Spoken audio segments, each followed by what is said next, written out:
Praise the lord. ప్రభు అయిన యేసుక్రీస్తు నామంలో మీ అందరికీ శుభాలు తెలియజేస్తూ ఉన్నాను. కృపా 365 ఛానల్ని ఆదరిస్తున్న మీ అందరికీ నా యొక్క నిండు వందనాలు.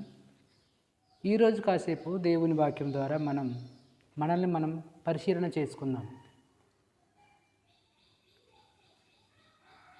ఒక మనిషి రూపాంతరం చెందాలంటే ఏం చేయాలి అనే విషయాన్ని మనం ఈరోజు నేర్చుకుందాం. ప్రియమైన దేవుని బిడ్డలారా, ప్రభు సన్నిధిలో ఉన్న నీవు నేను మనం ఎప్పుడూ కూడా ప్రభువుతో పాటు జీవించాలి, ప్రభువుతో పాటు ఆయనతో నివాసం చేయాలి అని అంటే యేసు ప్రభు ఏ విధంగా అయితే రూపాంతరం చెందారో ఆ విధంగా మనం రూపాంతరం చెందాలని ప్రభువు కోరుకుంటూ ఉన్నాడు.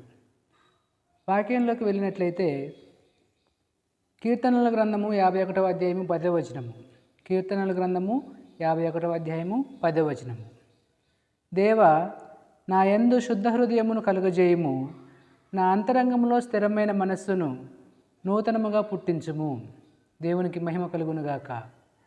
కీర్తనకారుడు ఏమంటున్నాడు? దేవా, నా యందు శుద్ధ హృదయమును కలుగజేయుము, నా అంతరంగములో స్థిరమైన మనస్సును నూతనముగా పుట్టించుము. ప్రతి ఒక్క విశ్వాసి కూడా కోరుకోవాల్సింది ఇదే. ప్రభువుని ప్రార్థన చేసినప్పుడు, ప్రభువా, నా యందు శుద్ధ హృదయమును పుట్టించుము, నా అంతరంగంలో స్థిరమైన మనస్సును కలుగజేయి ప్రభు అని మనం ప్రార్థన చేయాలి. అలాగ ప్రార్థన చేసినప్పుడే నీలో హృదయ పరివర్తన అనేది ప్రారంభమైందని మనం అనుకోవచ్చు. ప్రియమైన మిత్రులారా, మరి ఈ ప్రార్థన చేయాలంటే ఎక్కడి నుండి చేయాలి అంటే చూద్దాం. కీర్తనల గ్రంథము 34వ అధ్యాయము 8వ వచనంలో ఒక మాట ఉంది. కీర్తనల గ్రంథము 34వ అధ్యాయము 8వ వచనంలో ఒక మాట ఉంది. చూద్దామా? యెహోవా ఉత్తముడని రుచి చూచి తెలుసుకొనుడి, ఆయనను ఆశ్రయించు నరుడు ధన్యుడు. హల్లెలూయా. యెహోవా ఉత్తముడు అని రుచి చూసి తెలుసుకోవాలి. ఆయనను ఆశ్రయించిన నరుడు ధన్యుడు కదా. యెహోవా ఉత్తముడు అని రుచి చూసి తెలుసుకోవాలంటే నువ్వు ఎక్కడుండాలి? దేవుడి మందిరంలో ఉండాలి, దేవుని సన్నిధిలో ఉండాలి. అప్పుడే కదా ఆయన ఉత్తముడా కాదా అనేది మనకు తెలుస్తుంది. దేవుని సన్నిధిలో ఉన్న నీవు ఆయన ప్రేమను రుచి చూడాలన్నా కానీ, ఆయన గొప్పతనాన్ని రుచి చూడాలన్నా కానీ, ఆయన పంచేటువంటి అభిమానాన్ని రుచి చూడాలన్నా కానీ ముందుగా నువ్వు దేవుడి సన్నిధిలో ఉండాలి, దేవుడి సన్నిధికి రావాలి, ఆయన సన్నిధిలో ఉండాలి. ఆయన సన్నిధిలోకి వచ్చిన తర్వాత నువ్వు మొరపెట్టాలి. ఏమని? దేవా, నా యందు శుద్ధ హృదయమును కలుగజేయుము, నా అంతరంగములో స్థిరమైన మనస్సును నూతనముగా పుట్టించుమని నువ్వు ప్రార్థన చేసినప్పుడు అప్పుడు నువ్వు యెహోవా ఉత్తముడు అని రుచి చూసి తెలుసుకోవడానికి అవకాశం ఉంటుంది. ఇలా కాకుండా దేవుడి మందిరానికి వస్తూ పోతూ రోజులు గడిచిపోతున్నాయి కానీ నీలో ఎటువంటి మార్పు లేకపోతే దేవుని యొక్క రుచి అనేది తెలియదు. ఆయన పంచేటువంటి ప్రేమ యొక్క రుచి అనేది నువ్వు ఎప్పటికీ తెలుసుకోలేవు. ప్రేమైన దేవుని బిడ్డ, ఒకవేళ ఆయన పంచేటువంటి రుచి నువ్వు తెలుసుకోవాలని ఆశగా ఉంటే మొట్టమొదటిగా నువ్వు దేవుడి సన్నిధిలో ఉండాలి. దేవుని సన్నిధిలో ఉన్న నీవు ఇలాగ ప్రార్థన చేయాలి. ఏమని? దేవా, నా యందు శుద్ధ హృదయమును కలుగజేయుము, నా అంతరంగంలో స్థిరమైన మనస్సును పుట్టించుము, నూతనముగా పుట్టించుము అని నువ్వు ప్రార్థన చేసినప్పుడు నీలో గొప్ప కార్యాలు ప్రారంభమవుతాయి. దేవుడు ఖచ్చితంగా కార్యం చేయడానికి ఆశపడతాడు, ఇష్టపడుతూ ఉంటాడు. అదే కీర్తన గ్రంథము 34:8లో మాట్లాడినట్టుగా యెహోవా ఉత్తముడు అని రుచి చూచి తెలుసుకోండి, ఆయనను ఆశ్రయించిన నరుడు ధన్యుడు కదా. ఇంట్లో ఉన్న నరుడు ధన్యుడు కాదు, పొలంలో ఉన్న నరుడు ధన్యుడు కాదు, ఇంకా లేదా బయట వేరే మీ యొక్క పనులల్లో నిమగ్నమై ఉన్న నరులు ధన్యులు కాదు, కానీ ఆయనను ఆశ్రయించిన నరులు ధన్యులు కదండి. ఒకవేళ ఉదాహరణకు మనం మాట్లాడుకుంటే ఏదైనా జబ్బు చేసిందనుకోండి, మనం ఇంట్లో ఉండి వైద్యం చేయించుకోవడం కుదురుతుందండి? కుదరదు. మరి ఎక్కడికి వెళ్ళాలి? డాక్టర్ దగ్గరికి వెళ్ళాలి కంపల్సరీగా. ఆయన దగ్గరికి వెళ్తేనే ఆయన మనల్ని చూసి పరీక్ష చేసిన తర్వాతనే మనకు వైద్యం చేయడానికి అవకాశం ఉంటుంది కదా. ఇక ఏది కావాలన్నా కానీ ఈ లోకంలో ఉన్న మనకి ఏది అవసరమైనా ఏది కావాలన్నా కానీ మనం అది ఎక్కడ దొరుకుతుందో అక్కడికే వెళ్ళాలి. వైద్యం కావాలంటే డాక్టర్ దగ్గరికి వెళ్ళాలి, న్యాయం కావాలంటే లాయర్ దగ్గరికి వెళ్ళాలి, లేకపోతే న్యాయస్థానం దగ్గరికి వెళ్ళాలి కదా. నీకు ఏదైనా ఇంట్లో సరుకులు కావాలంటే కిరాణా షాప్కి వెళ్ళాలి, ఉద్యోగం కావాలంటే ఉద్యోగం ఎక్కడైతే జాబ్ ఇస్తారో అక్కడికి వెళ్ళి నువ్వు పని చేసుకోవాలి.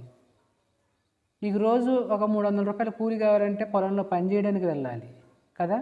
ఏది కావాలన్నా కానీ నువ్వు పరుగెడతావు, కానీ మరి దేవుడు కావాలంటే మాత్రం నువ్వు మందిరానికి రావడానికి ఇష్టపడవు. ఇదేంటండి? దేవుడు ప్రశ్నించేది అదే. నువ్వెక్కడుండి నన్ను అడుగుతున్నావు? మందిరం బయట ఉండి నన్ను అడుగుతున్నావా, మందిరం లోపలికి వచ్చి అడుగుతున్నావా అనేది అడుగుతున్నాడు ఈరోజు నేను. అదే ఈరోజు ప్రశ్న నీకు.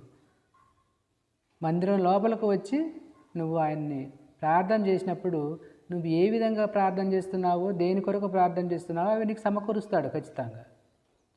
అందుకనే యెహోవా ఉత్తముడని రుచి చూసి తెలుసుకోండి. మరి ఎక్కడ దొరికిద్ది ఆ రుచి? మందిరంలోనే దొరికిద్ది. అందుకనే యెహోవాను ఆయనను ఆశ్రయించిన నరుడు ధన్యుడు కదా.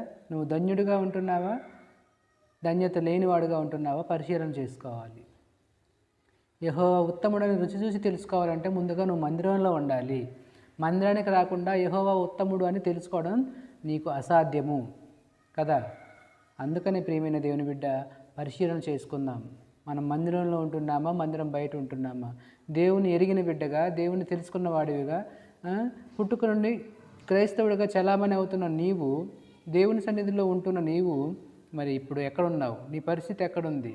లోకంలో ఉందా, దేవుని యొక్క పరిశుద్ధ స్థలంలో ఉందా అనేది పరిశీలన చేసుకోవాలి.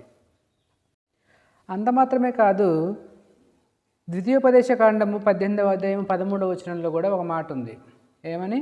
ద్వితీయోపదేశకాండము 18వ అధ్యాయము 13వ వచనము, నీవు నీ దేవుడైన యెహోవా యొద్ద యథార్థపరుడివై ఉండవలెను. హల్లెలూయా, దేవునికి మహిమ కలుగును గాక. నీవు నీ దేవుని యొద్ద యథార్థపరుడివై ఉండాలి. అన్ని విషయాలల్లో, ఏ ఒక్క విషయంలో కూడా కాదు, అన్ని విషయాలలో యథార్థపరుడివై నువ్వు ఉండాలి. అలాగున్నప్పుడు ఆయన ఉత్తముడు అని నువ్వు తెలుసుకుంటావు. ఆయన ప్రేమ నువ్వు రుచి చూసి తెలుసుకోవాలంటే, ఆయన ఉత్తముడు, యెహోవా ఉత్తముడని నువ్వు రుచి చూసి తెలుసుకోవాలంటే మొదటగా నువ్వు దేవుని సన్నిధికి రావాలి. రెండవదిగా నీవు ఆయన ఎదుట యథార్థపరుడివై ఉండాలి. ఈ రెండు గినక నీలో ఉంటే, మంచి కార్యాలు, మంచి లక్షణాలు, మంచి బుద్ధులు, ఈ రెండు మంచి బుద్ధులు నీలో ఉంటే దేవుడు, యెహోవా దేవుడు ఉత్తముడు అని నువ్వు తెలుసుకోవడానికి అవకాశం ఉంటుంది. నీవు నీ దేవుడైన యెహోవా యొద్ద యథార్థవంతుడివై ఉండాలి. యథార్థంగా ఉండాలి అన్ని విషయాలండి. చిన్న విషయం, పెద్ద విషయం అనే భేదం లేదు, తారతమ్యం లేదు. అన్ని విషయాలలో ప్రభువు దగ్గర నువ్వు యథార్థపరుడివై ఉండాలి. ఒకవేళ నువ్వు చెప్పినా చెప్పకపోయినా ఆయనకు తెలుసు ప్రతి విషయం, నీ జీవితంలో ఏం జరుగుతుందనేది. చీకటి కార్యాలు జరుగుతున్నా, వెలుగు కార్యాలు జరుగుతున్నా, ఏది జరుగుతున్నా కానీ ఆయన సమస్తము చూసే దేవుడు కదా. కానీ నీ నోటితో నువ్వు ఒప్పుకున్నప్పుడు ఆయన చాలా సంతోషిస్తాడు. నువ్వు చెప్పకుండా కప్పిపెడితే ఆయన బాధపడతాడు. ఒకవేళ నువ్వు చేసిన ప్రతి పని కూడా నోటితో ఒప్పుకొని విడిచిపెడితే అప్పుడు ఆయన సంతోషిస్తాడు. అప్పుడు యెహోవా ఉత్తముడని నువ్వు రుచి చూసి తెలుసుకోవడానికి అవకాశం ఉంటుంది. ఒకవేళ ఈ విధంగా నువ్వు ఉన్నట్లయితే దేవుడు నీకు మంచి వాగ్దానాన్ని ఇస్తూ ఉన్నాడు. దేవుడు ఇలా నీతో మాట్లాడుతూ ఉన్నాడు. చూడండి,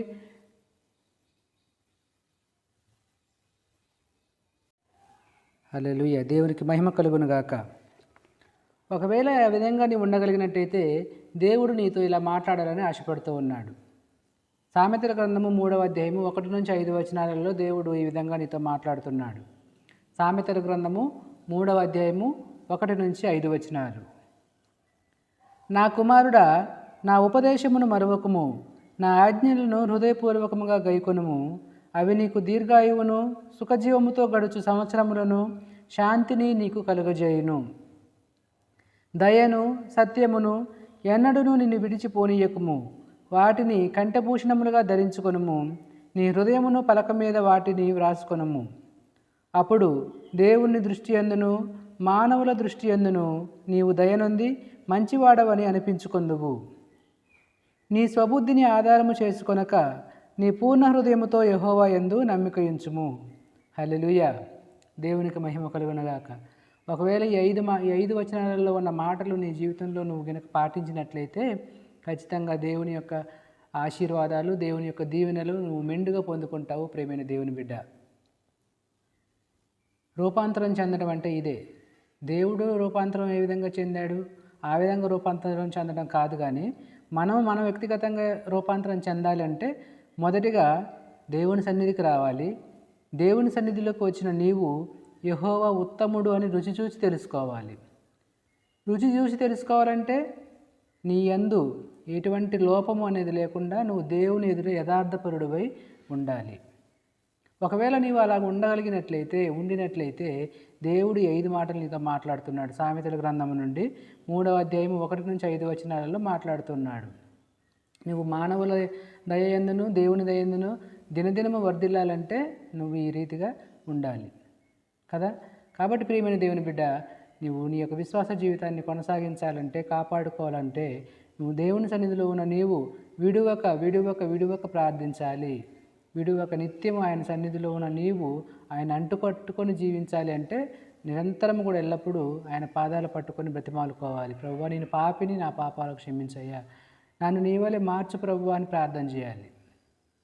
నీవు పరిశుద్ధుడు కనుక నేను పరిశుద్ధంగా ఉండాలని ఆశపడుతున్నాను, నన్ను పరిశుద్ధుడిగా మార్చు ప్రభువా అని మనం ప్రార్థన చేయాలి. చివరిగా ఒక మాట మనం ధ్యానం చేసుకొని ముగించుకుందాం. ప్రియమైన దేవుని బిడ్డలారా, ఎఫెసీ గ్రంథము 5వ అధ్యాయము 10వ వచనము. ఎఫెసీ పత్రిక 5వ అధ్యాయము 10వ వచనము. క్షమించాలి, ఎఫెసీ పత్రిక 5వ అధ్యాయము 10వ వచనము. కనుక ప్రభువుకి ఏది ప్రీతికరమైనదో దానిని పరీక్షించుచు వెలుగు సంబంధుల వలె నడుచుకొనుడి. చాలు కదా. ప్రభువుకి ఏది ప్రీతికరమైనదో దానిని పరీక్షించుచు వెలుగు సంబంధుల వలె నడుచుకోండి అని చివరిగా ఒక మాట మనకు చెప్తున్నాడు. అంటే సింపుల్గా ప్రభువుకి ఏది ఇష్టమైతే అది చేయండి, ప్రభువుకి ఏది ఇష్టమో అది తెలుసుకొని చేయండి, ప్రభు మాట ప్రకారంగా నడుచుకోండి, ప్రభు మాట ప్రకారంగా జీవించండి, ప్రభు మాట ప్రకారంగా ప్రవర్తించండి, ఆయనకు ఇష్టల వల్లే జీవించండి అని దేవుడు చివరిగా ఒక మాటలో మనకు చెప్తూ ఉన్నాడు. ఈ విధంగా ఒకవేళ మనం ఉండగలిగినట్లయితే మన జీవితం రూపాంతరం చెందుతుంది.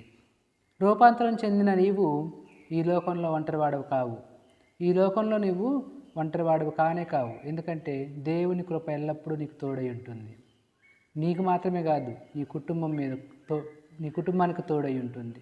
నీ కుటుంబంలో ఉన్న ప్రతి ఒక్కరికి తోడై ఉంటుంది. నీ ప్రతి విషయంలోనూ దేవుడు నీకు సహాయకారిగా ఉంటాడు.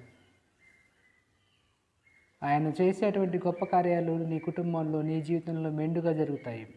ఈ వాగ్దానాన్ని, ఈ యొక్క వాక్యాన్ని నీ హృదయంలో నువ్వు భద్రపరుచుకొని ఈ వాక్యానుసారంగా ఒకవేళ నువ్వు జీవించాలని ఆశపడితే నాతో పాటు చిన్న ప్రార్థనలో ఏకీభవించు. మనం ప్రార్థనలో కొనసాగుదాం. పరిశుద్ధుడైన ప్రభువా, మీ పాదాలకు వందనాలు. ఇప్పటి వరకు మీరు మాట్లాడిన ప్రతి మాటను బట్టి ప్రభువా మీకు వందనాలు చెల్లిస్తున్నామయ్యా.